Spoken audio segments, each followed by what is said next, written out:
face au printemps arabe. Rappelons déjà qu'il y a maintenant 2 ans, jour pour jour, la France procédait à sa première frappe aérienne contre la Libye. Alors pour parler de ce sujet, nous avons convié l'un des grands spécialistes actuels du monde arabe. Il a en effet accepté notre invitation, Denis Bochart. Donc quelques éléments biographiques tout d'abord. Après son passage à l'ENA, Denis Bochart a été amené à s'intéresser au monde arabe au cours de sa longue carrière diplomatique. Il a été tour à tour attaché financier pour les pays du Proche et Moyen-Orient, ministre conseiller chargé des questions économiques à la mission permanente de la France auprès des Nations Unies, ambassadeur en Jordanie, directeur d'Afrique du Nord et du Moyen-Orient au ministère des Affaires étrangères, président de l'Institut du monde arabe. C'est assez impressionnant. Aujourd'hui, il est conseiller pour le Moyen-Orient à l'Institut français des relations internationales et également maître de conférence à Sciences Po. Donc je vous demande d'accueillir chaleureusement Denis Bochart.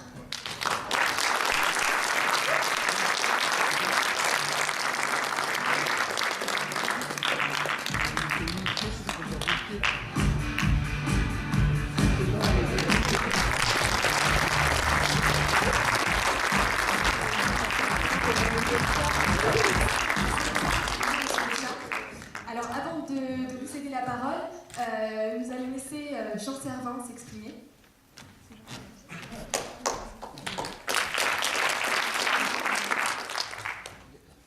Je vais rapidement introduire le sujet. Monsieur Bochart, François Hollande a évoqué son souhait de lever l'embargo sur la Syrie afin de fournir des armes aux opposants au régime de Bachar al-Assad.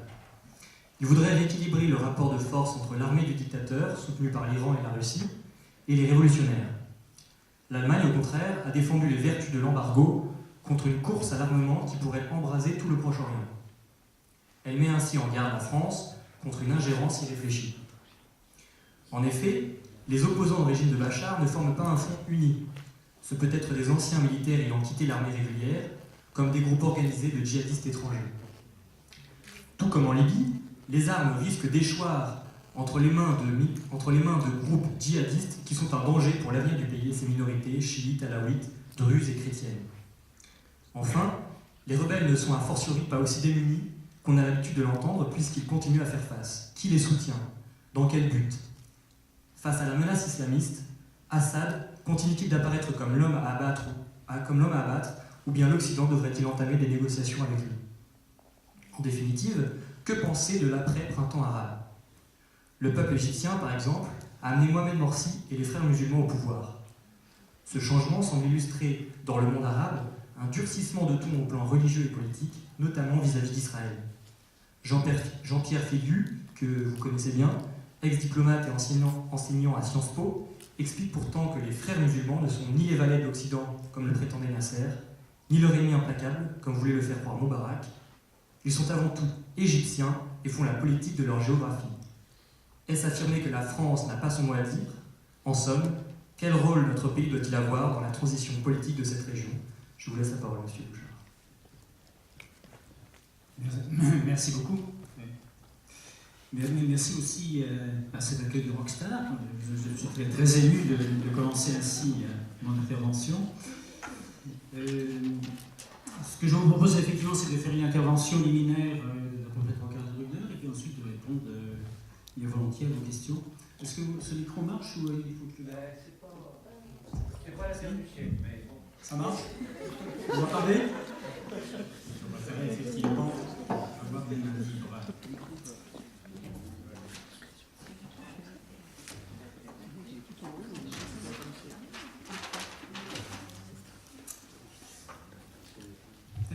Bonsoir à tous. Je suis donc très heureux d'avoir répondu à l'appel de l'association Débats et Débats, qui me paraît effectivement une association tout à fait sympathique, pour vous parler de la France face au printemps arabe. Expression qu'il faudrait mettre peut-être maintenant entre guillemets. C'est une expression qui a été utilisée au début des soulèvements, des révolutions arabes, au début de janvier 2011, par référence au printemps des peuples qui avait éclos en Europe du XIXe siècle, en 1848. Je ne sais pas si cette référence était d'ailleurs très heureuse, très pertinente. En tout cas, je crois qu'il est difficile maintenant de parler de printemps, ou faut-il parler de printemps entre guillemets, car comme vous le savez, comme je vais en parler d'ailleurs, ces printemps virent à des situations qui sont moins printanières, parfois plus hivernales. Et encore, ceci dépend beaucoup de la situation dans les différents pays. Ce que l'on peut dire, c'est que ce printemps arabe a été une surprise pour tout le monde. A été une surprise, j'y reviendrai, pour les autorités françaises, a été une surprise pour les journalistes, pour les diplomates, pour les gouvernements eux-mêmes qui en ont été victimes. Et pourtant, tout était écrit par avance, si j'ose dire. En particulier, au début des années 2000, les Nations Unies, à travers le programme des Nations Unies pour le développement, avaient publié des rapports à partir de l'année 2002 sur le développement humain dans le monde arabe. Et ces rapports montraient que le monde arabe était le mauvais élève de la planète. C'est-à-dire que par rapport à toutes les autres zones, l'Amérique latine, l'Afrique, l'Asie, les Arabes étaient ceux qui avaient la croissance la plus faible, ceux qui avaient le chômage le plus important, ceux qui avaient les investissements les plus faibles, ceux qui ne faisaient qu'un très faible effort en matière de recherche, ceux qui faisaient une place mineure à la femme, etc. Et donc on voyait bien que déjà se rassemblait tout un ensemble d'ingrédients qui allaient à un moment ou à un autre, je dirais, exploser.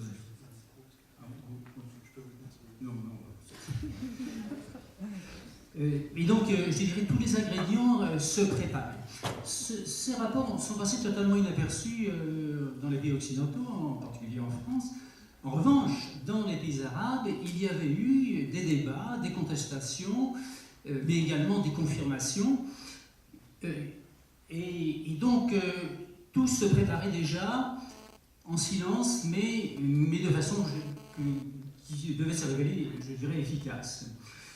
Là où il y a eu surprise, c'est à la fois par la date, comme toute révolution, on ne connaît la date qu'après. Il y a eu surprise parce que c'est parti de Tunisie, alors que la Tunisie était certes un pays extrêmement répressif, très policier, mais qui avait plutôt un développement économique convenable, qu'il n'y avait pas des éléments de pauvreté aussi forts, par exemple, qu'en Égypte ou qu'au Yémen. C'est aussi la façon dont ces révolutions sont apparues. C'était des révolutions pacifiques, spontanées, sans chef. Et dernière chose qui a surpris tout le monde, c'est qu'il y a eu une sorte d'onde de choc qui a parcouru la quasi-totalité des pays arabes. Où en est-on maintenant ? Je voudrais essayer de faire un peu le point de la situation avant, dans un deuxième temps, de voir comment la France a essayé de réagir, de définir une politique après une période, comme nous le verrons, de grand flottement. Pour faire ce bilan du printemps arabe, je pense qu'il faut d'abord dire un mot de la façon dont il a éclos et comment il s'est développé. Ce printemps est né du caractère explosif de la conjonction d'un certain nombre d'ingrédients qui étaient présents. Le premier ingrédient, c'est une sorte de rejet par les jeunes, mais aussi par d'autres, de rejet de régimes autocratiques, despotiques, familiaux, qui tissaient des réseaux de corruption à travers tout le pays. Et ce rejet s'est fait au nom de la dignité. Et ce manifestant égyptien a effectivement écrit sur le front en arabe « dignité ». Et a prononcé, comme d'ailleurs les Tunisiens, le slogan qui s'est partout développé « dégage ». Et effectivement, Ben Ali a dégagé en l'espace de quelques jours. Le deuxième ingrédient, c'est effectivement des jeunes. Des jeunes qui, dans le monde arabe, sont de plus en plus éduqués, de plus en plus frustrés parce qu'il y a un taux de chômage très important, surtout parmi les jeunes, même s'ils sont diplômés. Et quand ils ont un emploi, c'est je dirais sous-qualifiés par rapport à leurs compétences et par rapport à leur diplôme. Ce sont des étudiants qui sont également connectés, tournés vers l'extérieur, avec effectivement des taux de pénétration d'Internet qui est parfois extrêmement important, notamment dans les pays arabes les plus développés comme la Tunisie. Les derniers ingrédients, ça a été, je dirais, l'utilisation des nouvelles technologies de l'information. Non pas qu'elles ont créé, ces nouvelles technologies n'ont pas créé la révolution, mais ils lui ont donné une résonance. Ils ont démultiplié en quelque sorte l'énergie des manifestants. Ces nouvelles technologies d'information, c'est à la fois les télévisions satellitaires comme Al Jazeera, c'est les iPhones, c'est le SMS, c'est Facebook, c'est Twitter. Toute la gamme, je dirais, dont pouvaient disposer ces jeunes a été utilisée et a amplifié, et a permis, je dirais, de les mobiliser, a été utilisée également comme une façon de se défendre contre la répression. Les internautes se donnaient des conseils pour comment se protéger contre les gaz lacrymogènes, etc.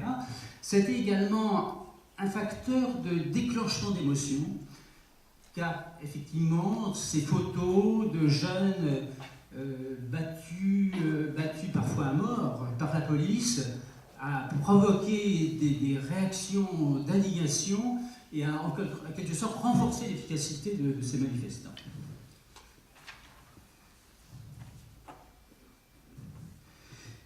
Quand on fait le point maintenant des révolutions arabes, on s'aperçoit qu'il y a une évolution extrêmement différenciée. Pour une raison simple, c'est que malgré des éléments d'unité, ce monde arabe est tout de même très divers, très diversifié, à la fois, je dirais, dans ses structures. Certains pays ont encore des structures tribales extrêmement fortes, d'autres, au contraire, elles sont déjà fortement ébranlées. Des structures familiales également très différentes d'un pays à l'autre. Des niveaux de développement également très variables. Par exemple, entre le Yémen et le Qatar, vous avez un rapport de 1 à 50. Le Yémen doit avoir un revenu par habitant de l'ordre de 2000 dollars par habitant, et encore ça me paraît assez fort. Le Qatar est autour de 100 000 dollars par habitant. Donc il n'y a naturellement aucune commune mesure entre la situation d'un Yéménite et la situation d'un Qatari. Donc des grandes diversités aussi dans le type de régime. D'une façon générale, effectivement, les pays arabes ont des régimes plutôt autocratiques, mais entre un Liban qui est une sorte de démocratie clanique et la Syrie, qui est sans doute parmi les régimes les plus répressifs, il y avait un petit peu toute la gamme de la répression ou de l'ouverture. Moi-même, j'étais en poste en Jordanie. La Jordanie, le souverain, le roi de Jordanie n'est certainement pas un démocrate, mais ce n'est pas un tyran sanguinaire. Et d'ailleurs, dans la répression qui a été exercée contre les manifestations, il n'y a pratiquement pas eu de mort. Il y a donc une grande diversité dans la façon dont les différents chefs d'État souverains ont réagi. Si on fait une sorte de typologie de l'évolution des printemps arabes, des révolutions arabes, je crois qu'on peut essayer de dégager quatre types d'évolution. Dans le premier type d'évolution, c'est ce qu'on pourrait appeler la marche lente et chaotique vers la démocratie, et on peut mettre dans cette catégorie la Tunisie, l'Égypte, la Libye et le Yémen. Dans ces quatre cas, effectivement, l'autocrate a disparu, parfois tragiquement, comme s'agissant de la Libye, puisque Kadhafi est mort au combat, si j'ose dire. il y a un certain nombre, je dirais, de points communs entre ces 4 pays. Dans ces 4 pays, il y a eu effectivement développement de révolutions pacifiques, avec des répressions parfois assez dures, en particulier en Égypte, où il y a eu plusieurs centaines de morts. Et dans les 4 cas, il y a l'amorce d'un processus que l'on pourrait dire démocratique. Il y a eu effectivement des élections législatives en Tunisie en octobre 2011, il y a eu des élections également en Libye. Il y a eu au Yémen, il n'y a pas eu encore d'élection, mais c'est en cours. Il y a actuellement ce qui s'appelle un processus de réconciliation, mais le président Saleh a disparu. Donc les choses sont amorcées et vont plutôt dans le bon sens. Ceci étant, cette évolution est tout de même très chaotique et s'est fait au profit le plus souvent des mouvements islamistes, sauf en Libye. C'est le cas en particulier en Égypte, où les frères musulmans, qui représentent une confrérie très anciennement ancrée dans la population égyptienne depuis les années 20, a réussi à propulser un des siens comme président de la République, Mohamed Morsi, et a réussi à gagner les élections législatives très largement. La même chose en Tunisie avec le mouvement qui s'appelle Ennahda, c'est des Renaissances, qui est un mouvement dont l'idéologie est proche de celle des frères musulmans. Ceci étant, il y a beaucoup de différences et des situations, je dirais, inégalement préoccupantes. En Tunisie, le pouvoir est entre les mains d'un gouvernement de coalition, mais en fait, avec comme parti dominant ce parti Ennahda. Jusqu'à maintenant, les choses se passaient à peu près bien, même si il y avait assez souvent tout de même des incidents. Jusqu'à il y a quelques semaines, lorsque un des principaux opposants, très à gauche d'ailleurs, Choukri Belaïd, a été assassiné, provoquant une sorte de stupeur dans le pays, dans un pays qui n'était pas habitué à la violence, et qui a provoqué le renversement du gouvernement et la mise en place d'un nouveau gouvernement qui est sans doute plus équilibré, avec des représentants de la société civile, et en particulier avec, pour les ministères les plus sensibles, c'est-à-dire l'intérieur, la défense, la justice, des personnalités de la société civile connues pour leur intégrité. Le problème est de savoir s'ils seront effectivement capables d'exercer une influence ou pas. En Libye, l'évolution est tout à fait différente, puisqu'il y a eu certes des élections et un gouvernement, mais un gouvernement qui gouverne peu, avec en place des milices autonomes, armées, qui chacun se garde un territoire, une ville, une série de villages, milices qui peuvent comporter 50 personnes ou 2000 personnes, et qui, je dirais, exercent tout de même une sorte non seulement de pression, mais même parfois un racket sur la population. Quant à l'Égypte, il y a une situation qui est tout de même très tumultueuse. Il y a d'abord eu un coup d'État militaire, avec la prise du pouvoir par l'armée, c'est l'armée, peut-être plus que les manifestants, qui a fait partir le président Moubarak. Et ensuite, à la suite d'une élection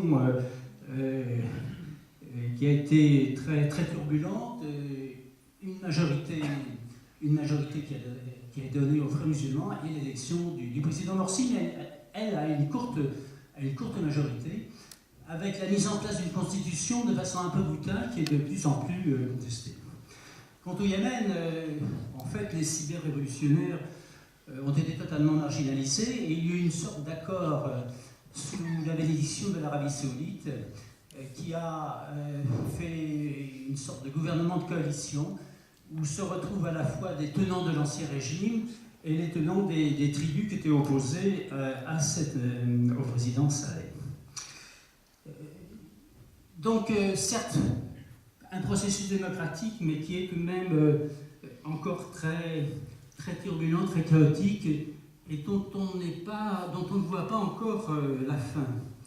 En ce qui concerne une deuxième catégorie, c'est celle des affrontements très violents. C'est le cas naturellement de la Syrie, qui est dans une situation particulièrement tragique et qui est un pays clé au Moyen-Orient. Qui est un pays clé au Moyen-Orient et qui est un pays qui est une mosaïque à la fois des Druzes, des Arabes, les Druzes dans le sud, les Arabes sur la majeure partie du territoire, et les Kurdes à la limite de la frontière nord. Également une mosaïque de communautés religieuses, avec les chrétiens qui représentent presque 10% de la population, avec les alaouites dont le fief est cette zone montagneuse, et le reste du pays étant essentiellement sunnite. Les alaouites étant une branche du chiite, mais les chiites iraniens considèrent que les alaouites sont en fait des mécréants qui croient à rien. Donc un pays très, très complexe, avec un régime qui est en place depuis plus de 30 ans maintenant, qui dispose d'une armée lourde, une armée qui comporte 4 fois plus de chars que l'armée française, qui d'ailleurs a essentiellement de l'armement soviétique et donc maintenant russe,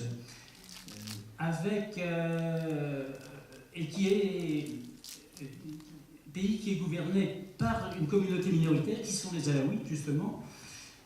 Pour une raison simple, c'est que les Alaouites habitent dans une région très pauvre et que le moyen de sortir de la pauvreté c'était de s'engager dans l'armée. Si bien que l'essentiel des cadres de l'armée, non seulement de la troupe, mais des cadres de l'armée sont alaouites. Ce qui explique qu'il n'y a eu finalement pas beaucoup de défections dans l'armée régulière alaouite, sans compter naturellement les milices alaouites qui sont totalement fidèles au régime.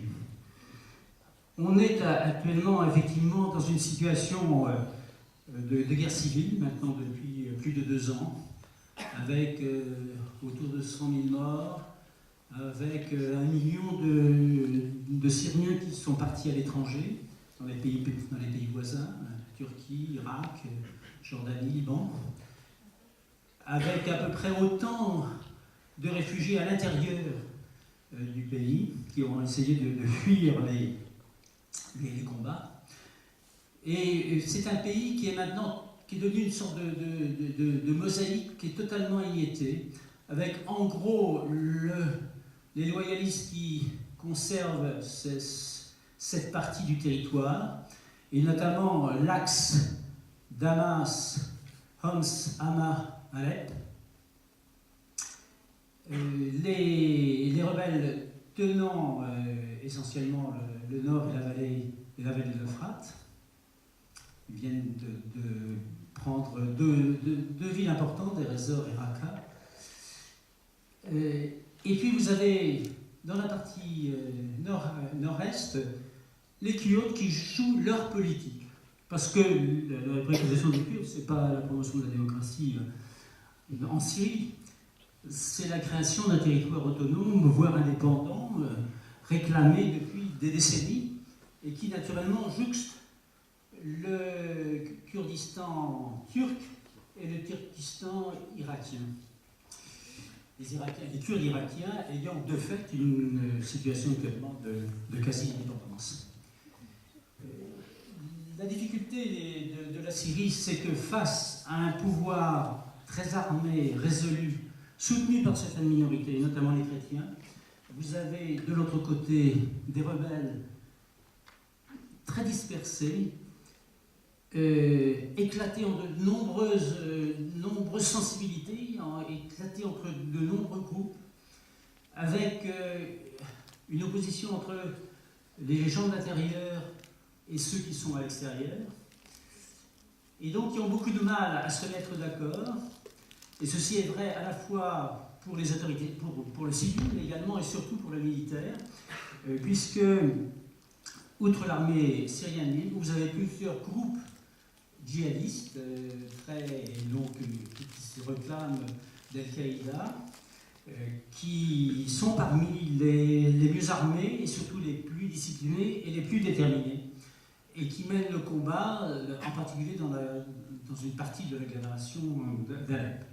Donc un paysage, je dirais, très difficile à cerner, très complexe, dont l'enjeu est finalement assez diversifié, parce que parmi les opposants, vous avez les Kurdes qui veulent un Kurdistan indépendant, vous avez les salafistes, les djihadistes qui réclament le califat et qui veulent la promotion, je dirais, de la charia, et dans l'opposition, je dirais, coupable démocratique, vous avez à la fois des gens de sensibilité islamiste comme les frères musulmans. Les frères musulmans existent également en Syrie, et vous avez également une partie de cette opposition qui est plutôt laïque. La troisième catégorie de pays, c'est la troisième catégorie de pays, c'est les pays où l'ordre règne. Où l'ordre règne à la suite d'une politique mêlant plus ou moins habilement répression et réforme. Alors parmi ces pays, vous avez essentiellement tous les pays qu'on appelle les pays du Golfe, qui sont réunis dans le Conseil de coopération du Golfe, donc Arabie Saoudite et tous les petits Émirats. Le seul cas où effectivement il y a eu des manifestations, des protestations très fortes, c'est Bahreïn, qui est une petite île. Mais c'est un problème, je dirais, qui ne date pas du printemps arabe. Le Bahreïn est un pays qui doit avoir 1,5 million d'habitants, mais qui est gouverné par un roi sunnite et en fait étranger, alors que la majorité de la population est chiite. Et donc il y a eu des troubles déjà à plusieurs reprises, et il y en a eu de plus graves à l'occasion du printemps arabe, qui ont été durement réprimés par le gouvernement bahreïni et des troupes menées par l'Arabie Saoudite. Donc pour l'instant l'ordre règne, même s'il y a des troubles qui continuent de façon un peu endémique, non seulement à Bahreïn, mais également dans la minorité chiite qui se trouve d'Arabie Saoudite, qui se trouve dans cette région. Et minorité chiite, manque de chance, qui se trouve exactement là où il y a les grands champs de pétrole de l'Arabie Saoudite. Donc c'est une zone particulièrement sensible. Mais on peut retrouver le même genre de politique avec un peu plus de réformes et un peu moins de répression au Maroc, où il y a eu une nouvelle constitution qui a renforcé les pouvoirs du Premier ministre, mais ce n'est pas une monarchie constitutionnelle. Le roi du Maroc reste toujours le patron. En Algérie, qui est gros producteur de pétrole, a pu en quelque sorte acheter la paix sociale et la paix politique, avec relativement peu de manifestants, pour une raison simple, c'est que le printemps algérien a eu lieu au début des années 90 et s'est traduit par une sorte de guerre civile dans la décennie 90 qui a sans doute provoqué 150 000 morts. Donc il n'y a pas eu dans l'opinion publique algérienne, je dirais, une vraie mobilisation en vue d'avoir plus de démocratie. Mais le régime pour l'instant, je dirais, c'est peu réformé. C'est un régime essentiellement, je dirais, militaire, contrôlé par les militaires. En Jordanie, le roi a fait quelques réformes.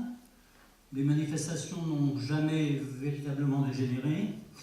Et donc, toute une série de pays où, certes, l'ordre règne, où les ingrédients que j'évoquais tout à l'heure existent toujours, et donc sont des facteurs de déstabilisation des pouvoirs. Et puis, il y a une dernière catégorie de pays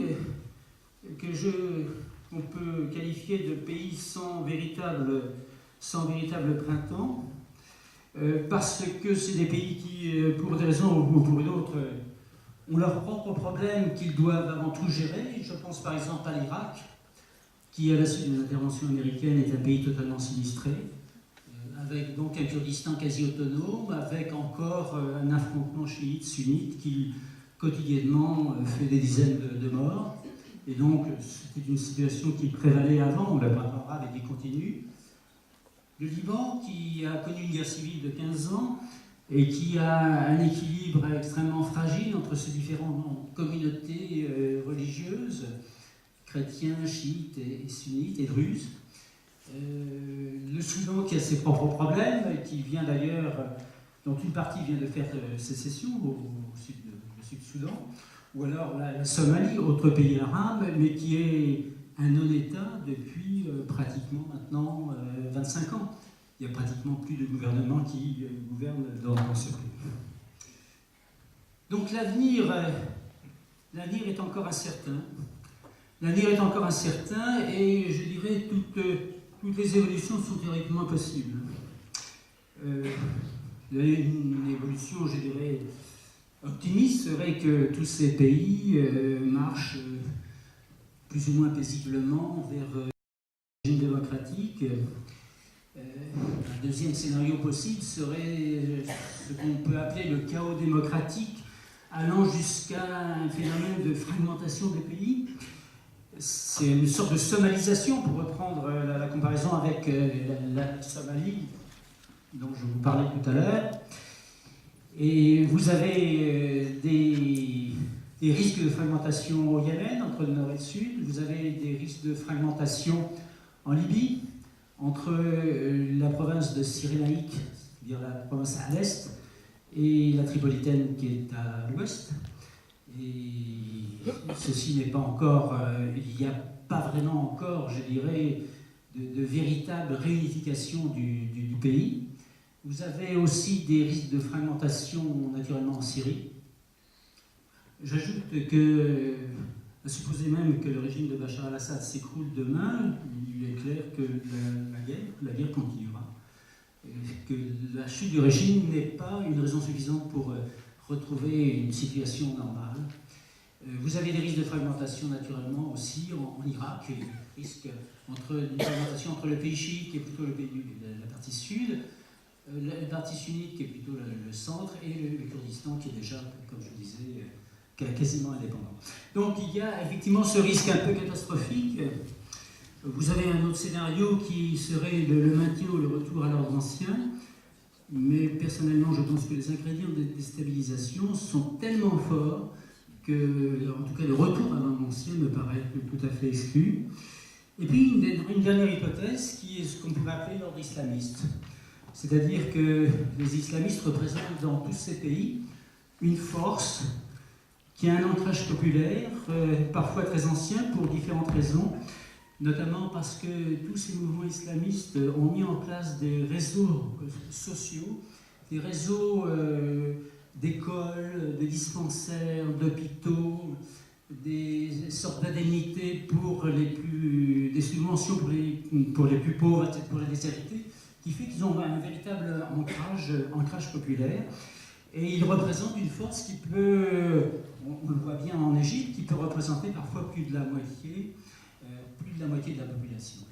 Donc il y a ce risque, et les islamistes sont effectivement au pouvoir en coalition ou seuls actuellement en Égypte, en Tunisie, en Irak, puisque pratiquement tous les partis au pouvoir sont chiites et à connotation religieuse. On voit bien qu'en Syrie, la force dominante, ce sont les islamistes. Donc il y a effectivement ce risque. Comment les choses évolueront-elles? Eh bien, ça dépend, je dirais, d'un certain nombre de facteurs d'évolution. Et en particulier, ce que feront, je dirais, les trois acteurs principaux, que sont les islamistes, l'armée, ou les armées, et, je dirais, les forces libérales. Les islamistes, là, vous avez le logo des frères musulmans, avec donc, comme vous le voyez, de sabres, c'est pas très engageant, un Coran, ça veut dire frères musulmans, et ça veut dire en français préparez-vous. Préparez-vous, c'est une référence à une sourate du Coran qui dit préparez-vous à combattre les ennemis de Dieu et vos ennemis. Donc les frères musulmans, qui étaient à l'origine une confrérie secrète, et qui l'est encore largement, qui est dirigée de façon collégiale, reste une force qui entend promouvoir la charia, c'est-à-dire la loi islamique, à la fois dans sa composante statut personnel et dans sa composante droit pénal, à terme.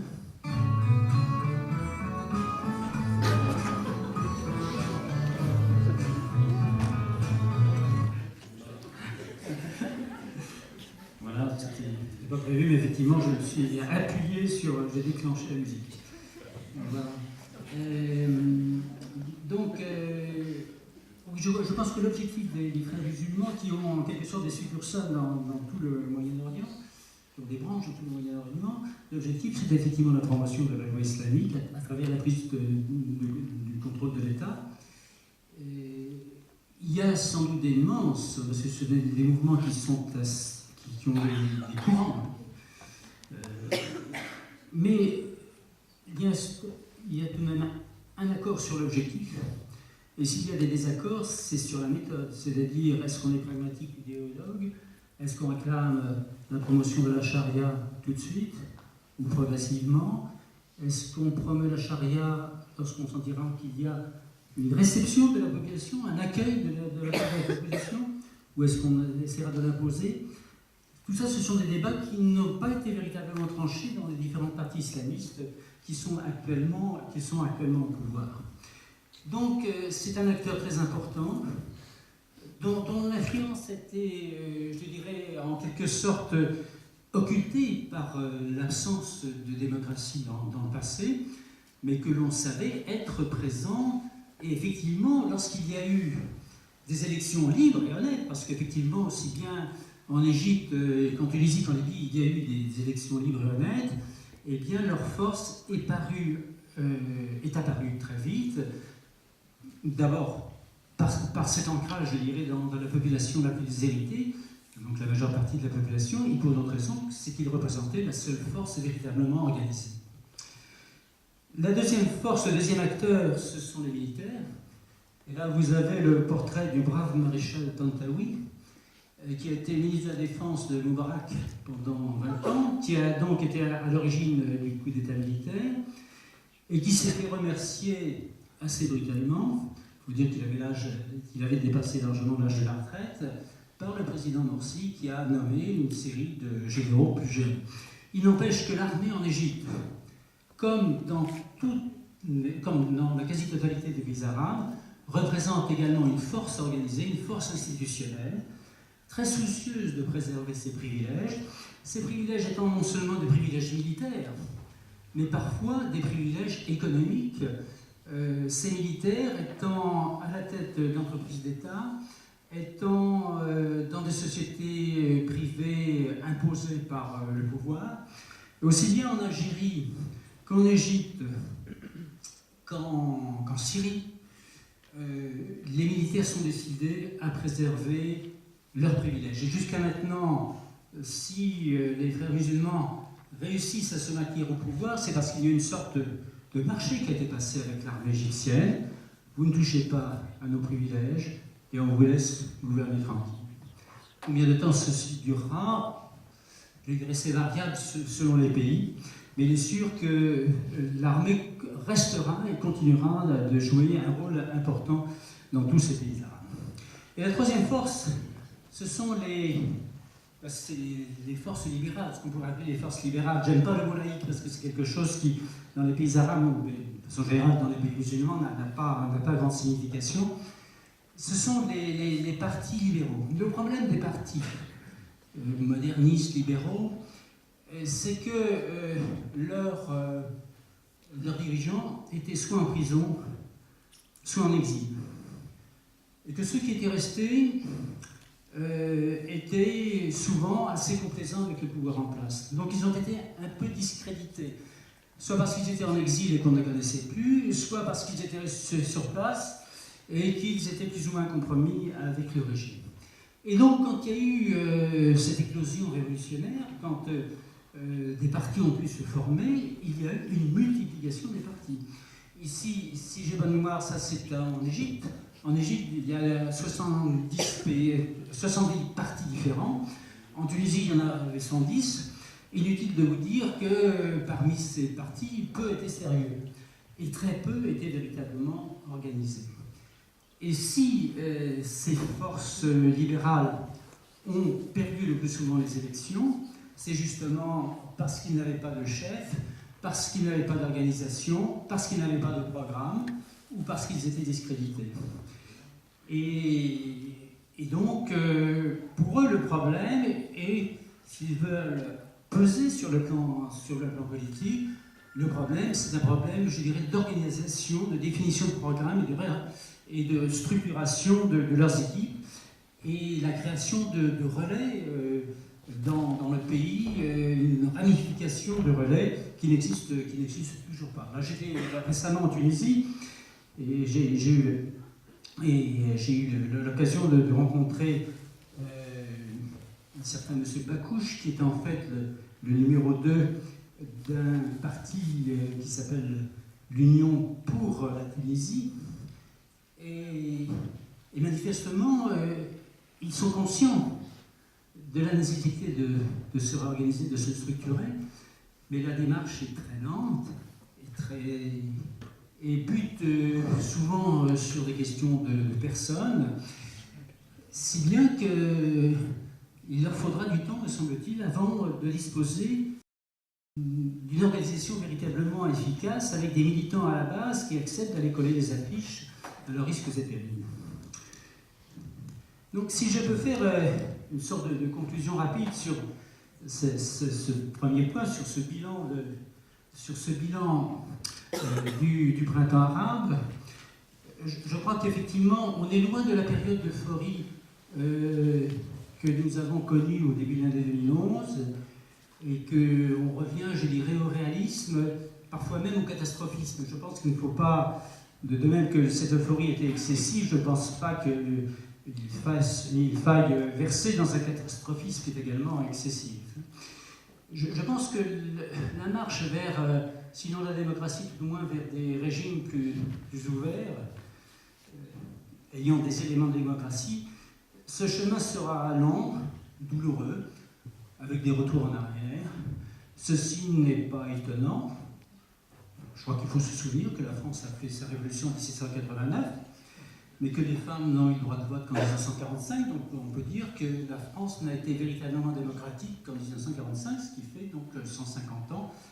On peut espérer que les pays arabes ne mettront pas 150 ans à connaître un début de démocratie. Je crois qu'aussi il faut être conscient que tous ces mouvements sont des mouvements, je dirais, centrés sur les pays, sont des mouvements intérieurs au pays. Contrairement à la théorie du complot, ce n'est ni le Qatar, ni les États-Unis, ni les pays occidentaux, selon certaines rumeurs qui ont provoqué ces printemps arabes. Ce sont les citoyens de ces pays eux-mêmes. Et je pense qu'on le retrouvera, s'agissant du cas de la France, la marge de manœuvre qu'on peut avoir vis-à-vis la marge d'influence qu'on peut avoir sur l'évolution de ces différents pays me paraît extrêmement mince. Et donc, nous serons encore pendant quelques temps, je pense, entre certitude et incertitude, la seule certitude étant que rien ne sera comme avant. Si j'en viens maintenant à la politique de la France, peut-être deux mots d'abord sur un bref retour à l'arrière. Je crois qu'il faut dire d'abord que la France a toujours eu un intérêt majeur pour le monde arabe et méditerranéen, pour des tas de raisons, parce que c'est une zone stratégique, c'est un peu notre arrière-cour, si j'ose dire. C'est une zone qui nous est très proche, c'est une zone extrêmement riche en hydrocarbures, et on importe une grande partie de notre énergie de cette zone. Pendant très longtemps, à cause du fait que la France était un pays colonisateur, notre politique a été en quelque sorte paralysée. Et cette politique arabe n'a été vraiment, je dirais, mise sur les rails qu'avec le général de Gaulle, à partir de 1967. Et je dirais qu'il y a vraiment une grande continuité dans la politique suivie depuis lors, qu'il s'agisse du président Pompidou, Giscard d'Estaing, Mitterrand, Chirac et même le président Sarkozy, même si ce dernier a voulu, dans ce domaine comme dans d'autres, faire une rupture, mais on s'aperçoit que les éléments de continuité sont beaucoup plus importants que les éléments de rupture. Les objectifs de cette politique ont été là aussi d'une grande continuité. C'est une politique de présence économique, de présence politique. C'est le souci de rendre cette zone traditionnellement turbulente stable. C'est de veiller à ce que la souveraineté des États ne soit pas battue en brèche. Et nous avons été en pointe sur plusieurs dossiers, en ce sens, notamment sur la préservation de la souveraineté du Liban. C'est également la volonté de veiller à ce que notre sécurité soit préservée.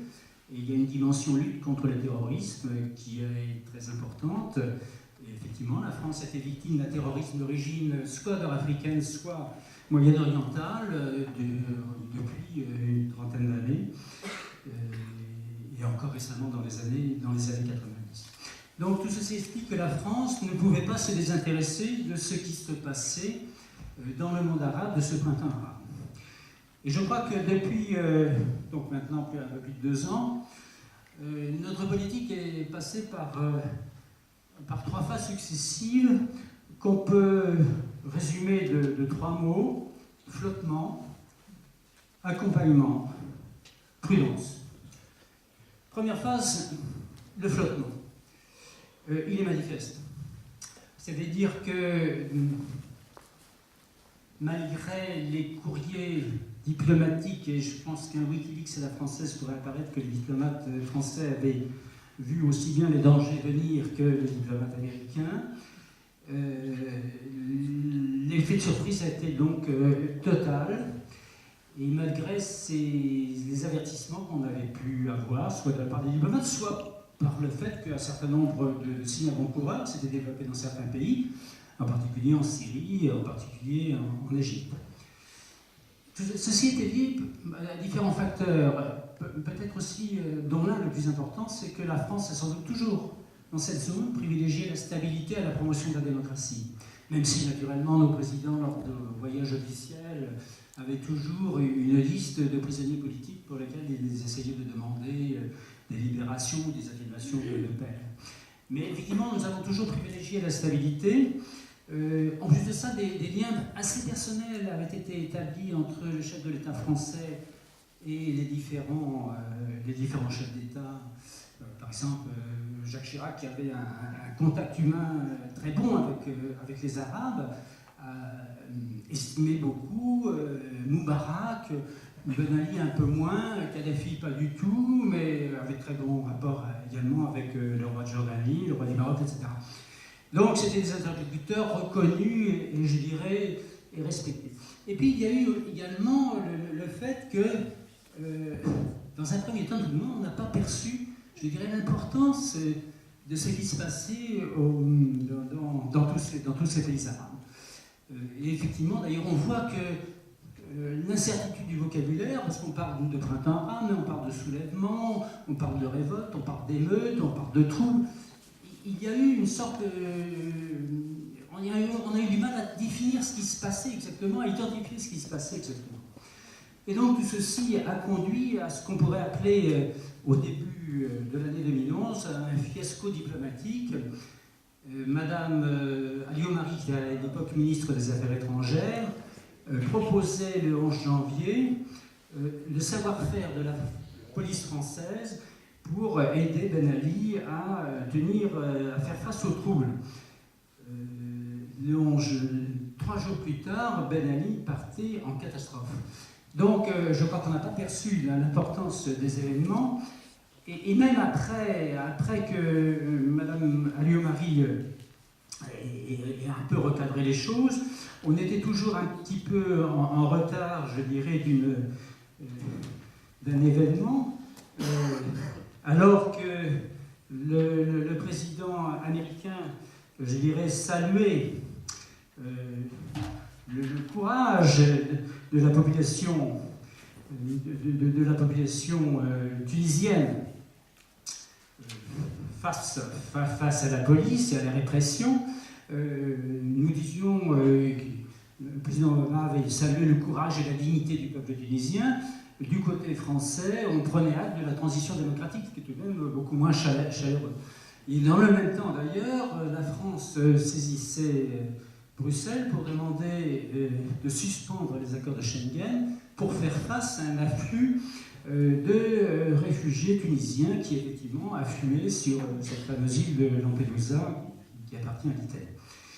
Donc il y a eu effectivement, comme la Libération de l'époque l'avait souligné, mais ce n'est pas le seul journal à le faire, une sorte de crash diplomatique. Une deuxième phase est intervenue. Ça ne marche plus, tiens. Technicien, là. Ah, c'est voilà. Une deuxième phase est intervenue avec donc l'arrivée au ministère des Affaires étrangères d'Alain Juppé. Et dès le 1er mars, en prenant ses fonctions, il disait « Ce qui se passe au sud de la Méditerranée change la donne, et nous avons le devoir d'y réfléchir et de reprendre l'initiative. » Quelques semaines plus tard, il organisait un colloque à l'Institut du monde arabe, où il avait fait venir un certain nombre, je dirais, de révolutionnaires, de la place Tahrir, de la Bourguiba en Tunisie, etc. Et il a prononcé effectivement un discours qui marquait le changement de politique. Et je cite, « Ce printemps arabe est un immense espoir. Et notre enjeu pour nous, France, c'est d'accompagner les pays de la rive sud dans leur transition démocratique. » Donc la France se posait en acteur de la démocratie, de la promotion de la démocratie dans ces pays-là. Et donc, le président Sarkozy lui-même faisait un long interview dans l'Express début mai, où il développait tous ces thèmes.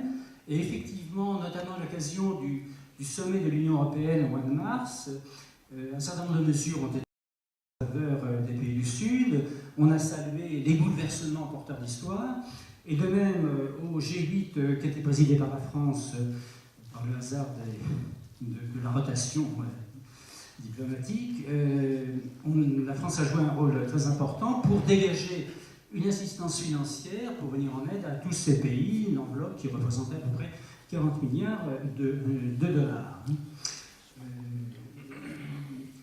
Et de même, on se rapprochait de la Ligue arabe et on se concertait notamment avec le Qatar qui, par le hasard là aussi du calendrier de rotation de présidence, présidait le Conseil des ministres des Affaires étrangères de la Ligue arabe pour, en quelque sorte, que la Ligue arabe appuie d'une façon générale cette promotion démocratique.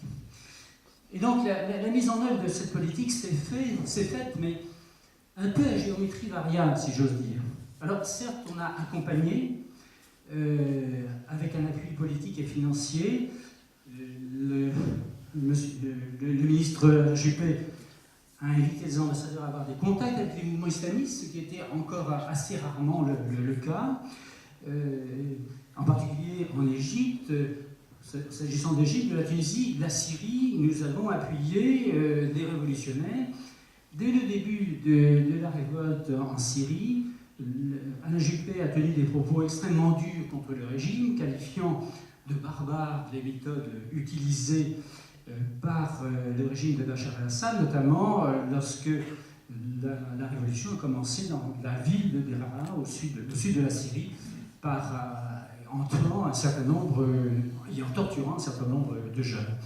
Donc il y a eu cet accompagnement politique et financier pour un certain nombre de pays.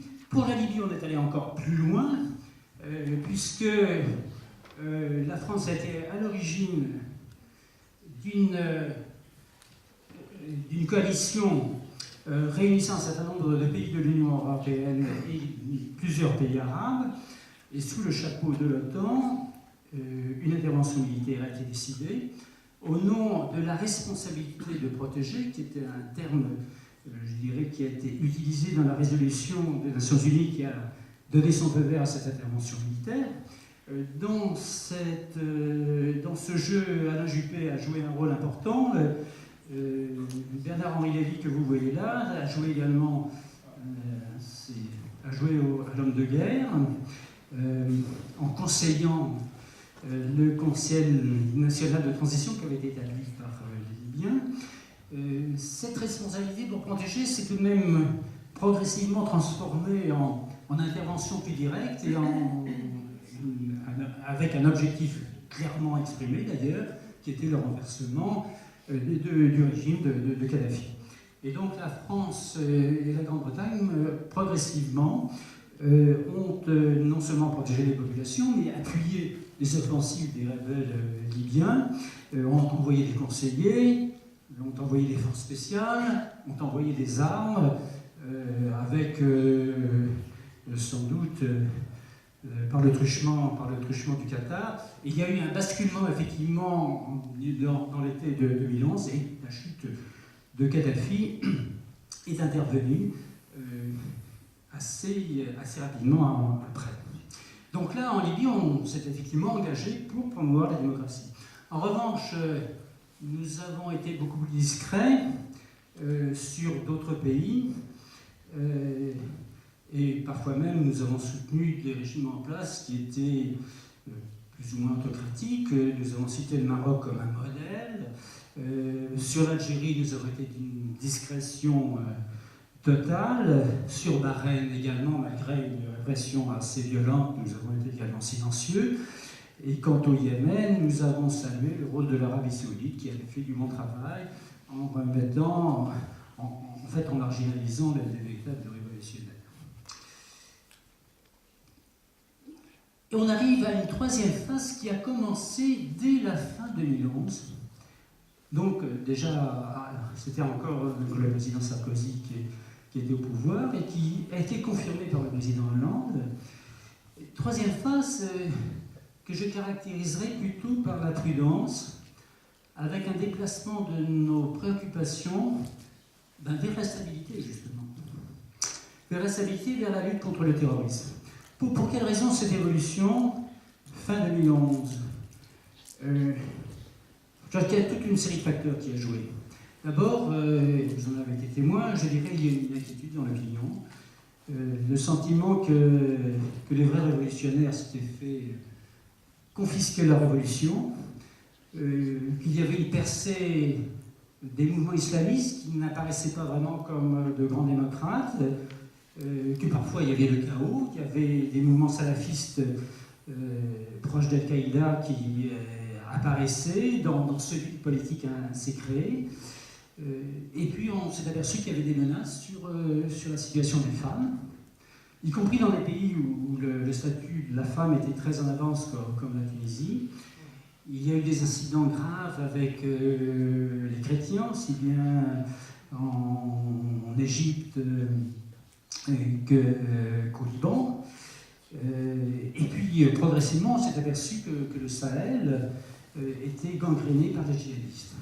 S'est ajouté à cela des éléments de pure politique intérieure française, avec une évolution, je dirais, vers l'islamophobie, et quand on dit islamophobie en France, ça veut dire arabophobie, liée à différentes raisons, et dont la tragique affaire de Toulouse, Mohamed Merah, a joué un rôle très important.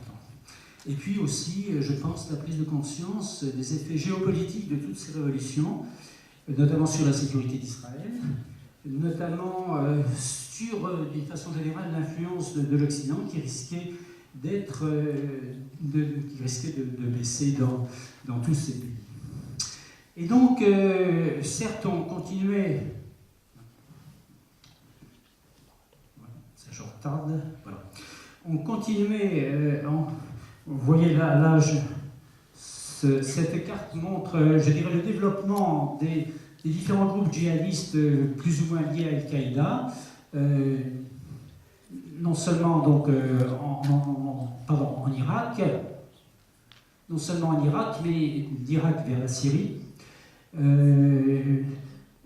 Al-Qaïda également au Yémen,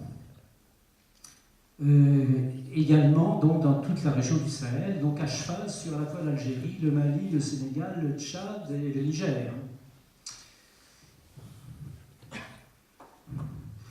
Donc, sans renoncer, je dirais, à soutenir la démocratie, ce soutien, c'est d'accompagner d'avertissement.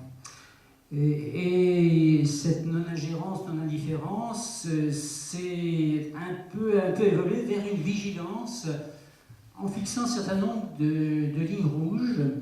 Et le discours qu'a fait le président Hollande lors de la conférence des ambassadeurs de 2012 est sur ce plan assez intéressant. Il disait les formations politiques qui se réclament de l'islam, c'est-à-dire en clair les mouvements islamistes, doivent s'engager à garantir les libertés, notamment celle des femmes, à respecter l'alternance, à protéger les minorités, qu'elles soient culturelles, en clair homosexuelles, ou religieuses, en clair les chrétiens.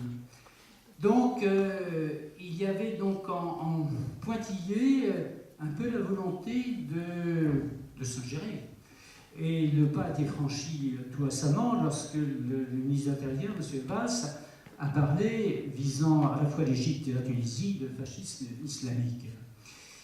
De même que le nouveau président a pris ses distances vis-à-vis de l'opération de Libye, en faisant observer que la crise malienne est le résultat des erreurs commises lors de la fin de la crise libyenne. Et ce discours a été confirmé lorsque le président Hollande a parlé à la tribune des Nations Unies en septembre 2012, où il n'a fait qu'évoquer de façon très discrète et sans lyrisme les soulèvements, les révolutions arabes, et il a essentiellement concentré son discours sur ce qui se passait au Sahel. Il y a un pays pour lequel il y a une exception, si j'ose dire, à cette prudence, c'est la Syrie. La Syrie, comme l'évoquait tout à l'heure votre camarade, est un problème extrêmement difficile à traiter en termes diplomatiques. Parce qu'il est clair que ce qui se passe est une tragédie qui bouleverse les opinions publiques, qu'on a vu dans la presse française, on a vu un certain nombre d'intellectuels, d'hommes politiques prendre position pour que nous intervenions en Syrie. Et effectivement, ce qui se passe en Syrie nous préoccupe pour des tas de raisons. D'abord parce qu'effectivement, il y a un risque que la Syrie bascule que la place des mouvements terroristes, djihadistes en Syrie se fasse de plus en plus importante. Il y a un risque de répercussions sur la situation au Liban qui est déjà extrêmement difficile. Il y a aussi le sentiment que Bachar n'en a peut-être pas plus pour très longtemps et qu'il faut déjà préparer l'après-Bachar et éviter la fragmentation du pays. Donc il y a des tas de raisons qui font qu'on doit intervenir en Syrie. Ceci étant, que peut-on faire? Que peut-on faire? Surtout qu'il y a une sorte d'entente de plus en plus évidente entre les États-Unis et la Russie pour essayer de mettre en place un nouveau régime, un nouveau gouvernement qui proviendrait d'une part de la rébellion et d'autre part des personnalités récupérables du régime actuel. Solution qui effectivement ne nous convient pas beaucoup et qui ne convient alors pas du tout aux rebelles syriens. Il y a toujours ce blocage aux Nations Unies, non seulement de la part de la Russie et de la Chine, mais de façon générale des pays émergents très hostiles à une intervention des pays occidentaux en Syrie. Il y a surtout, comme je l'évoquais tout à l'heure, une division dans l'opposition.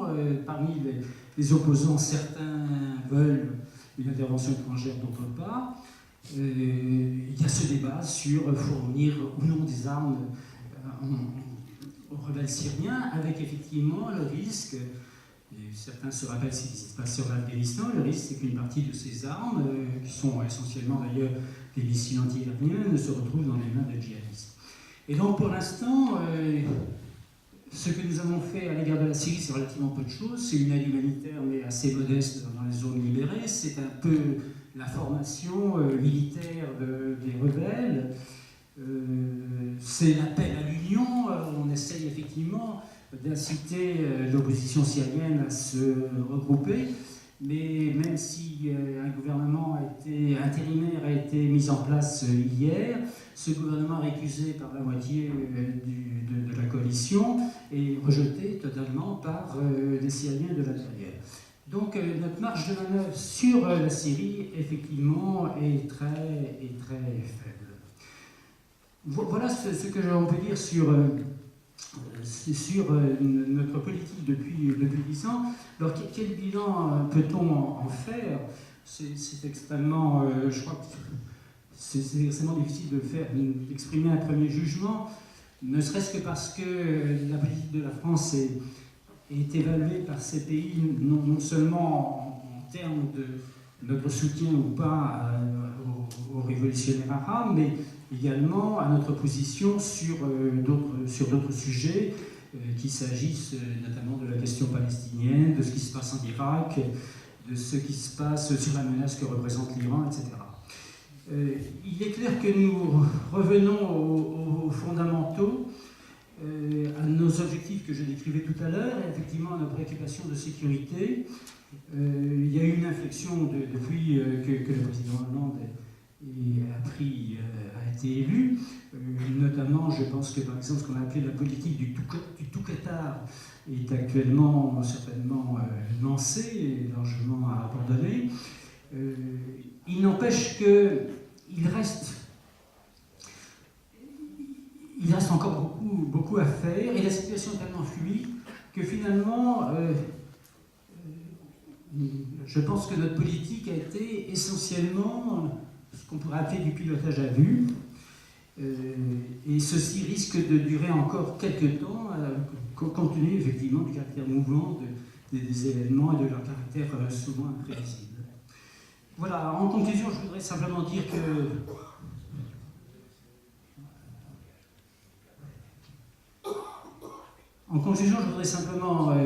que cette période de trouble, de printemps, de révolution est loin d'être achevée. Est loin d'être achevée. Que les ingrédients que je citais au début de mon intervention sont toujours là et nourrissent les troubles et nourrissent les troubles là où ils n'ont pas encore vraiment commencé.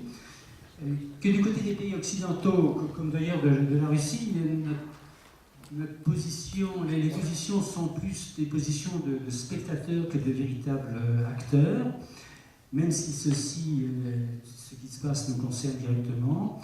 Je crois que notre politique se cherche, mais je pense qu'il faudra sans doute assez vite qu'une réflexion sur ces événements débouche sur un nouveau discours fondateur de notre politique à l'égard de ce monde arabe et méditerranéen, comparable au discours qu'avait prononcé le président Chirac en 1996, qui avait en quelque sorte structuré cette politique à l'égard de ce monde qui nous est proche à bien des points de vue. Voilà, je vous remercie de votre attention.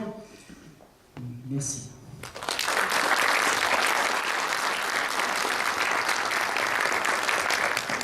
Merci beaucoup, M. Bochard. Maintenant, nous allons pouvoir passer aux questions du public. Donc, il y a un micro qui devrait circuler dans la salle, donc n'hésitez pas à lever la main si vous avez des questions. Voilà, monsieur. Monsieur Bochard, si vous voulez Oui. Ah, je viens ici. vous serez souvent mieux assis. Oui, Monsieur Bochard, derrière la politique. Oui, Madame Michon, conseiller du commerce extérieur. Non, ouais. Derrière la politique, il y a souvent les affaires.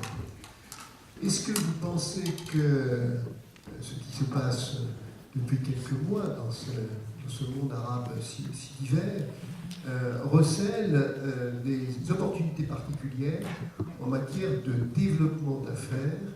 Et y a-t-il des constantes vis-à-vis du monde arabe dans le développement du business et dans les attitudes à avoir en matière de développement d'affaires?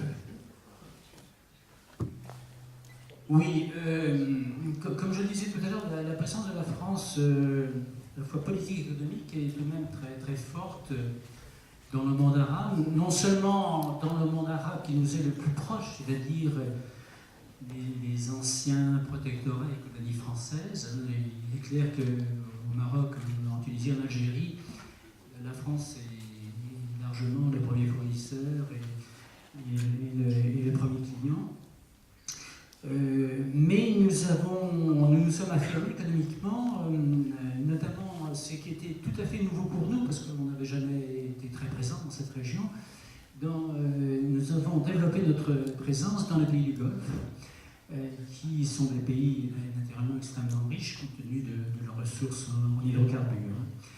Voilà, donc il y a eu un développement très, très important de nos relations économiques avec ces différents pays, et également une présence en termes d'investissement dans beaucoup de ces pays, notamment en Égypte, au Liban, en Jordanie, etc. Et notamment, naturellement,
d'hypocrisie, parce qu'on est très fort après, on est moins fort avant.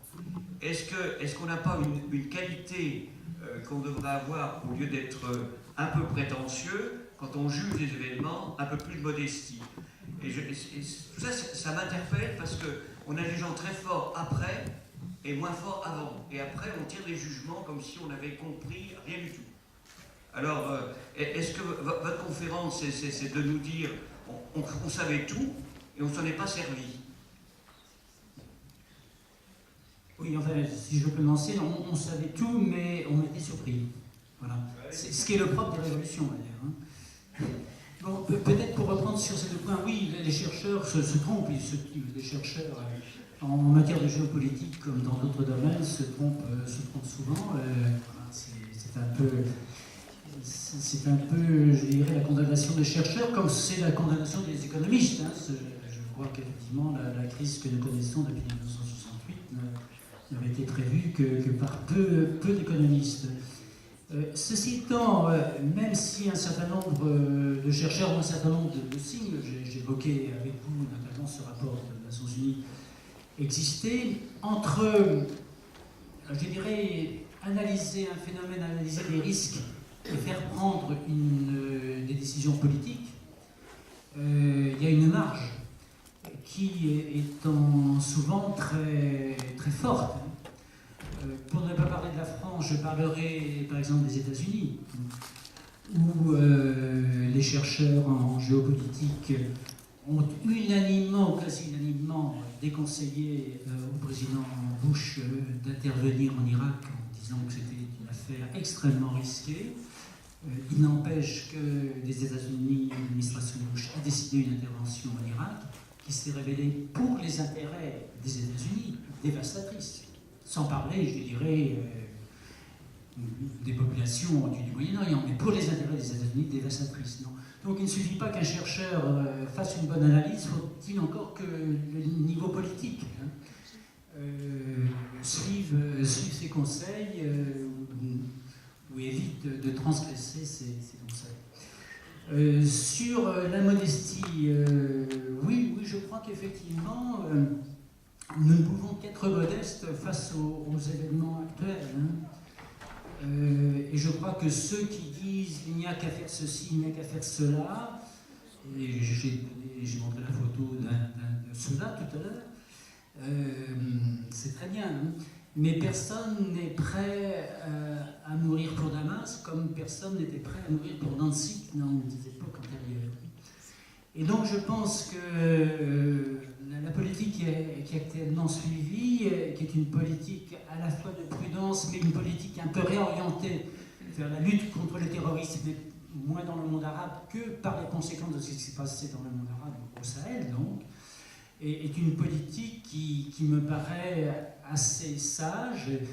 Et tout récemment, effectivement, on a pris, me semble-t-il, un peu de risque en disant il faut armer les rebelles. Manifestement, d'ailleurs, cette proposition ne sera pas sans doute suivie par nos partenaires de l'Union européenne.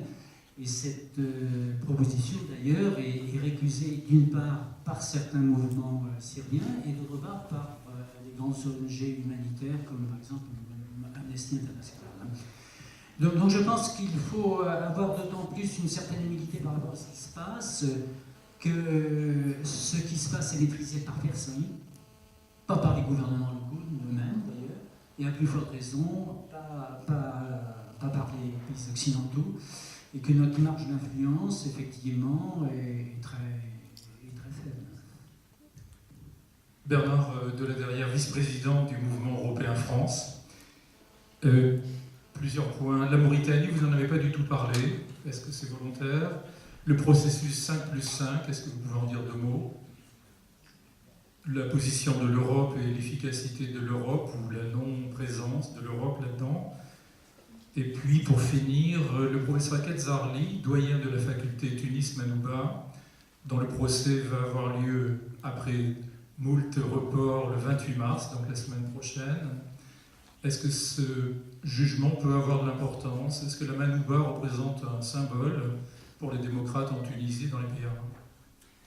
Bon, beaucoup de questions. Oui, je n'ai pas parlé de la Mauritanie, je m'en excuse, je n'ai pas parlé des 22 pays arabes, puisqu'il y a 22 pays arabes. La Mauritanie a connu une petite expérience démocratique et n'a pas connu de troubles aussi graves que ceux que j'ai évoqués effectivement dans les autres pays d'Afrique du Nord et du Moyen-Orient. S'agissant du processus 5+5, c'est un processus, je dirais, informel. Hein. On l'appelle 5+5 parce que ça regroupe des ministres, essentiellement de la Défense, des ministres de l'Intérieur et des Affaires étrangères des 5 pays d'Afrique du Nord, c'est-à-dire de la Mauritanie et la Libye, et de 5 pays du front sud de la Méditerranée, c'est-à-dire du front nord de la Méditerranée, c'est-à-dire Portugal, Espagne, Italie, et Grèce et Malte, je pense. Voilà. Et donc, ce sont des réunions informelles qui sont tout de même surtout orientées, pour l'instant, vers des préoccupations de sécurité, c'est-à-dire des préoccupations de contrôle de l'immigration, car les problèmes de l'immigration sont non seulement des problèmes pour l'Europe, mais on parle de l'immigration ici, mais sont devenus de plus en plus des problèmes pour les pays d'Afrique du Nord, qui voient arriver chez eux une immigration qui vient du plus au sud, notamment du Mali, et qui remonte vers eux, chez eux, puis ensuite vers l'Europe. Et il y a eu, je crois, une fois un sommet du 5+5, mais pour l'instant, je dirais, c'est un organisme, c'est pas un organisme, c'est une réunion, je dirais, informelle qui n'est pas structurée, qui n'est pas permanente. En revanche, il y a, alors vous n'avez pas évoqué, mais je crois que c'est effectivement important, il y a le processus de Barcelone lancé en 1995, qui est un processus, lui, alors, très important de partenariat entre l'Union européenne à côté et les pays au sud de la Méditerranée, qui a été complété par l'Union pour la Méditerranée, qui a à la fois renforcé institutionnellement le processus de Barcelone en créant une véritable coprésidence, une présidence du Nord et une présidence du Sud, en créant également un secrétariat permanent, mais qui s'est traduit à la fois par, je dirais, un appui financier important de l'Europe à l'égard des pays du Sud, et également par une concertation sur les questions d'immigration, par également des ouvertures dans le domaine commercial, mais qui se trouve actuellement un peu, sur le plan institutionnel, un peu en sommeil pour deux raisons essentielles. D'une part, parce que les pays arabes ne veulent plus, depuis pratiquement l'opération Plomb durci, donc début 2009, contre la bande de Gaza, l'intervention d'Israël, ne veulent plus siéger à côté d'Israël. Et d'autre part, parce que ces pays du Sud connaissent les problèmes que j'évoquais tout à l'heure. La coprésidence du Sud était assurée par le président Moubarak. Pour l'instant, personne ne copréside vers le Sud. Ce qui n'empêche pas, je dirais, l'Union européenne, à titre bilatéral, en application des accords d'association qui sont passés avec chacun des pays du Sud, de poursuivre son aide et de continuer à ouvrir ses frontières. Voilà. Il y avait une dernière question? Non, je crois que... Sur le professeur Katzarli. Ah, le Katzarli. Oui, alors, je vous disais, je reviens de Tunisie. Il est clair qu'il y a actuellement des groupes salafistes qui essaient, je dirais, d'utiliser la provocation, l'intimidation, notamment à l'égard des intellectuels, des artistes, des universitaires, qui ont la réputation d'être laïcs. Et c'est le cas du directeur Karzadi, qui effectivement s'est opposé à l'intrusion au port du niqab, c'est-à-dire de la tenue du voile intégral, si j'ose dire, pour les jeunes étudiantes. Et alors il y a eu des étudiantes ont pénétré dans son bureau, les accusent le recteur de les avoir bousculés, le recteur les accuse de s'être introduit brutalement dans son bureau, et effectivement c'est une affaire qui est pendante devant la justice. On sent que la justice est très embarrassée. La justice est très embarrassée parce que elle est obligée de donner tort ou raison à l'un des deux. Et les juges tunisiens sont partagés entre, là aussi, comme les fonctionnaires tunisiens, entre la docilité et le respect, je dirais, de l'héritage moderniste de Bourguiba. Et donc pour l'instant, effectivement, non seulement le procès a été repoussé à plusieurs reprises, et à supposer qu'il ait lieu, la décision de justice, à mon avis, ne sera pas de quelques mois, surtout compte tenu du climat préélectoral qui existe en Tunisie, puisque normalement le nouveau gouvernement doit préparer la tenue des élections et indiquer qu'elle serait organisée avant la fin de l'année, ce qui me paraît tout de même très, très optimiste. Voilà. Oui, bonsoir. Ici. Votre bouche. Guillaume Duchesne, étudiant au Master of Science in Marketing. Merci pour votre discours. Mais j'ai cru relever une constante dans votre exposé, c'est le Qatar. On parlait de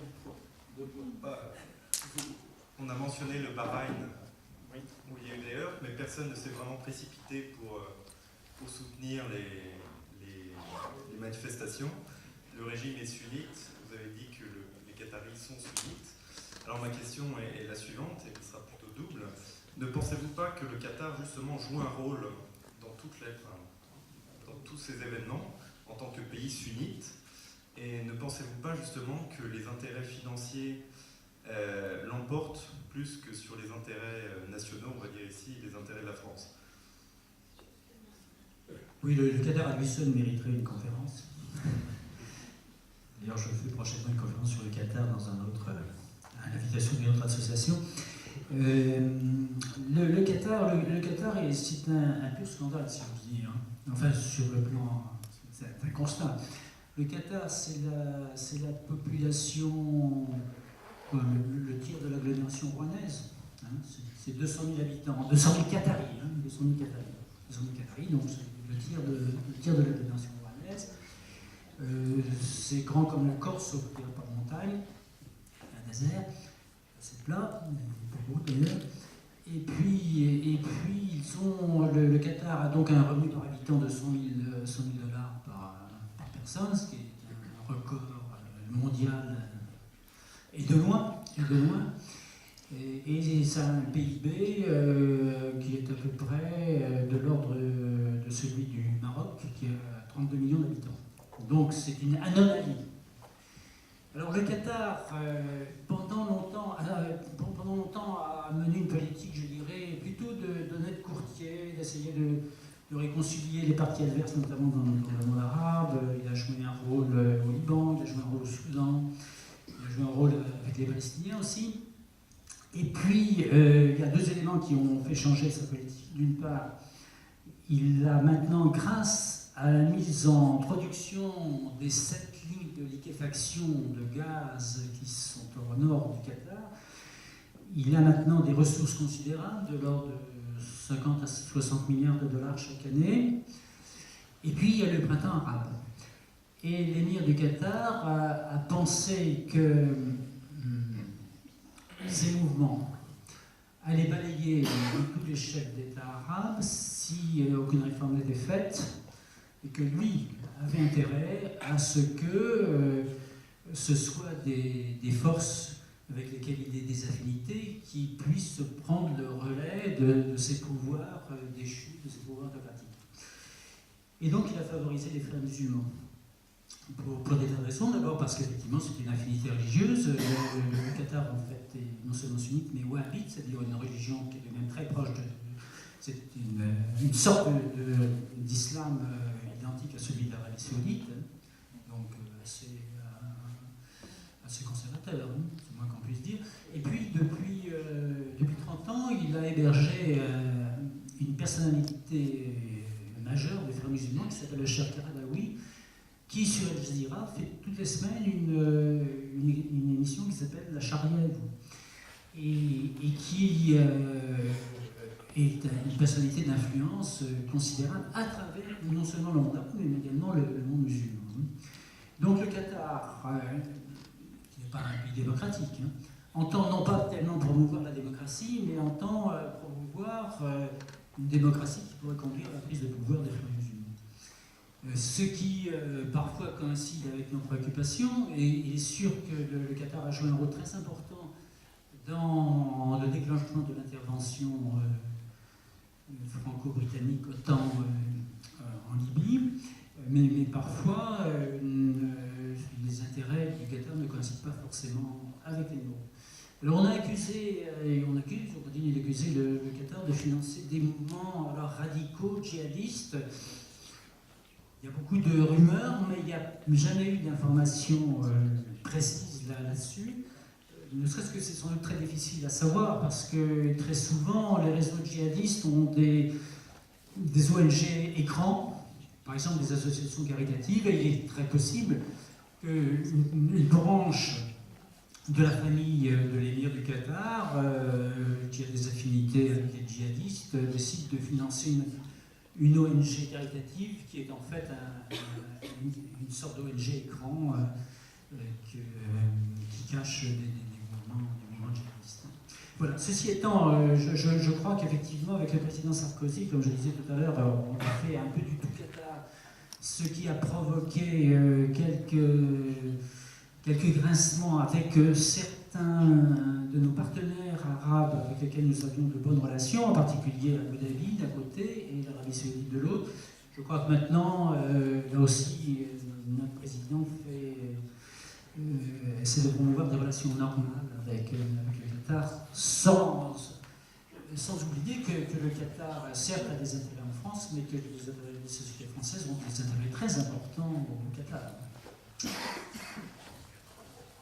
Bonsoir. Alors, je crois que ça va être la dernière question. Je précise juste qu'au niveau temps, après, C'est au milieu. Tout d'abord, merci pour cet exposé. J'aurai 3 questions à vous poser. C'est la dernière. Ce seront les dernières. Est-ce que, pour qu'un pays musulman en révolution, en pleine révolution, mais même en général un pays en révolution, pour qu'il se maintienne, faut-il, selon vous, que le pouvoir se montre ferme ou au contraire qu'il fasse des concessions? Est-ce que des concessions peuvent être considérées comme des signes de faiblesse de la part du gouvernement, voire couper Internet pour justement que les réseaux ne puissent pas se mettre en place? Voilà pour la première question. Même si l'Iran n'est pas un pays musulman, pourquoi selon vous ce pays n'a pas bousculé? Et troisième question, si vous acceptez de vous mouiller, quelle est selon vous la suite de la révolution en Syrie? En Syrie? Oui, merci. Oui. Première question. C'était pour qu'un pays en révolution puisse se maintenir. Oui. Non, il est clair que souvent les révolutions arrivent lorsque les gouvernements autocratiques commencent à faire des réformes. Hein. C'était le cas de Louis XVI avec le succès français. Ceci étant, je pense que dans un certain nombre de pays, le maintien de l'ordre existant n'est pas tenable. Je pense que c'est le cas effectivement au Maroc, qui est un pays qui fait peu parler de lui et qui connaît tout de même de façon sous-jacente de profond remous dans la population. D'ailleurs, le gouvernement actuel est un gouvernement islamiste, le parti Justice et Développement, qui est un mouvement islamiste. Mais le Premier ministre n'est pas le véritable patron, donc c'est pas trop grave. C'est le roi qui a, dans ce qu'on appelle le Marzen, c'est-à-dire ses collaborateurs proches, mis en place des conseillers qui sont chargés de surveiller chacun des ministres du gouvernement. En Jordanie aussi, je pense que le roi va être obligé de faire des réformes. En revanche, dans des pays, ceux de la péninsule arabique, à part le Yémen, là, le pouvoir est suffisamment fort pour, je dirais, se contenter d'acheter la paix sociale. C'est ce que fait le roi d'Arabie Saoudite. Et pour d'autres raisons, c'est un peu ce que fait actuellement l'Algérie, qui, grâce à un prix relativement élevé du pétrole, dispose de ressources financières considérables, ce qui lui a permis à la fois, je dirais, d'augmenter ses fonctionnaires, de donner aux jeunes ménages des prêts sans intérêt pour acheter leur logement, des prix défiant toute concurrence, etc. Donc, je crois qu'il y a, selon les pays, un dosage entre répression et réforme qui est variable et qui est plus ou moins efficace.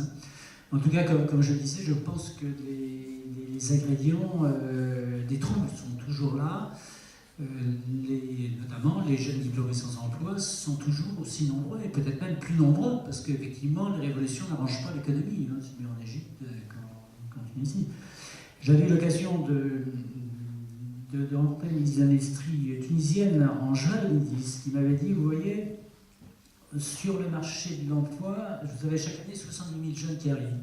Sur ces 70 000, 40 000 trouveront un travail, et encore pas forcément qui leur conviennent, et 30 000 n'auront pas de travail. Il s'ajoute naturellement aux 30 000 de l'année précédente. Et que ceci est une source de déstabilisation du pays. Il était assez lucide, hein, comme la suite des événements ont pu le montrer. Donc je crois que ces sources de stabilité sont toujours présentes. S'agissant de l'Iran, alors l'Iran est un pays musulman, hein, je le rappelle, c'est un pays musulman, c'est pas un pays arabe. Hein. Alors là aussi, il faudrait une conférence sur l'Iran, qui est un pays, qui est un grand pays, qui est un pays très conscient de sa supériorité, du fait que c'est une grande civilisation qui remonte au fond des âges. L'Iran qui a un plus profond mépris pour ses voisins, notamment ses voisins arabes, et qui se veut une grande puissance, non seulement sur le Golfe Persique, sur le Golfe Persique, mais également dans toute la région, et qui entend, je dirais, développer son influence dans toute la région. Alors, il faut dire que nos amis américains ont bien aidé l'Iran, puisque l'administration Bush, j'ai parlé des effets dévastateurs de l'intervention en Irak de l'administration américaine. Le président Bush les a débarrassés de leurs deux ennemis héréditaires, si j'ose dire. Les Arabes, c'est-à-dire Saddam Hussein, qui avait déclenché une guerre contre l'Iran en 1980, et puis d'autre part, les talibans. Donc, alors, on dirait les talibans reviennent, mais enfin, ils ne constituent plus pour l'Iran une menace. Et donc l'Iran a développé, je dirais, son influence en Irak. On peut considérer que l'Irak est devenu une sorte de protectorat iranien, développé son influence en Syrie, avec les Alaouites, avec une alliance stratégique avec la Syrie de Bachar al-Assad, et également a développé son influence à travers le Hezbollah libanais, et même a développé son influence en fournissant des armes et de l'argent au Hamas dans le monde de Gaza. Voilà en ce qui concerne l'Iran. Donc l'Iran, en plus de ça, développe un programme nucléaire prétendument civil, mais dont tout laisse penser qu'il a un caractère militaire, et que je pense qu'on va le voir dans les mois qui viennent. Ceci va provoquer de nouvelles tensions. Les négociations sont en cours, mais sans doute elles ne déboucheront pas. Et la possibilité d'une intervention militaire israélienne ou israélo-américaine est une des options, possibles, comme l'a rappelé encore récemment le président Obama. Il me semblait qu'il y avait une troisième question. Je suis désolée, mais je crois qu'on ne va pas avoir le temps du tout pour la dernière question. C'est assez frustrant, mais effectivement, c'est très intéressant. Ensuite, sur la Syrie, en deux mots. Sur la Syrie, je me garderais bien de faire un quelconque pronostic, mais je serais personnellement assez pessimiste, et comme je le disais tout à l'heure, je ne pense pas que la chute de Bachar al-Assad mette fin au combat en cours, et que nous resterons impuissants devant la tragédie qui est le monde, hélas. Merci M. Bochard. Bon, effectivement, je crois qu'il nous aurait fallu quelques heures de plus pour répondre à toutes les questions. Donc voilà, je vais vous préciser que Denis Bochard est l'auteur d'un livre qui est paru récemment, Le nouveau monde arabe, enjeux et instabilité, que vous pourrez trouver juste en sortant de cet éditorial. Donc je vous remercie d'être venus.